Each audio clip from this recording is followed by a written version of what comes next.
اعوذ باللہ من الشیطان الرجیم بسم اللہ الرحمن الرحیم۔ علیکم ورحمۃ اللہ وبرکاتہ۔ درس نظامی چینل کے ناظرین کرام، آج کی اس ویڈیو میں ہم جانیں گے صاحب توضیح کے حالات زندگی۔ آپ رحمۃ اللہ تعالی علیہ کا نام صدر الشریعہ الاصغر عبید اللہ بن مسعود بخاری حنفی علیہ رحمہ ہے۔ آپ رحمۃ اللہ تعالی علیہ کا لقب صدر الشریعہ الاصغر ہے۔ آپ رحمۃ اللہ تعالی علیہ کی شان میں علماء نے مختلف اقوال ذکر کیے ہیں۔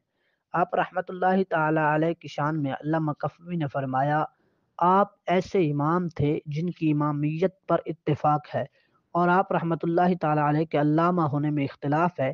آپ شریعت کے قوانین کے حافظ اور فروع اور اصول کے شیخ تھے، عقلی اور نقلی دلائل کو جاننے والے تھے۔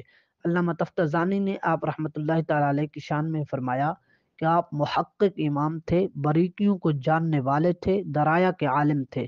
اور ملا علی قاری علیہ رحمہ نے آپ کی شان میں یوں فرمایا کہ آپ علماء میں سے عمدہ تھے، فضلاء کی زینت تھے، فروع اور اصول کی جامع تھے، منقول اور معقول کو جاننے والے تھے۔ آپ رحمۃ اللہ تعالی علیہ کی وفات 747 سنہ ہجری میں ہوئی۔ آپ رحمۃ اللہ تعالی علیہ کی تصانیف، ان میں مشہور تصانیف میں سے چند یہ ہیں: نمبر 1 تنقیح الاصول، نمبر 2 شرح الوقایہ، نمبر 3 شرح الفصول الخمسین، اور الشروط والمحاضر اور تعدیل العلوم ہیں۔ اللہ تبارک و تعالیٰ کی آپ پر کروڑوں رحمتیں ہوں اور آپ کے صدقے ہماری بے حساب مغفرت ہو۔ اللہ تبارک و تعالیٰ ہمیں فقہ کے اس عظیم امام کے صدقے علم فقہ میں مزید ترقیاں عطا فرمائے اور اس کی سمجھ بوجھ عطا فرمائے۔ آمین بجاہ خاتم النبیین صلی اللہ تعالی علیہ وآلہ وسلم۔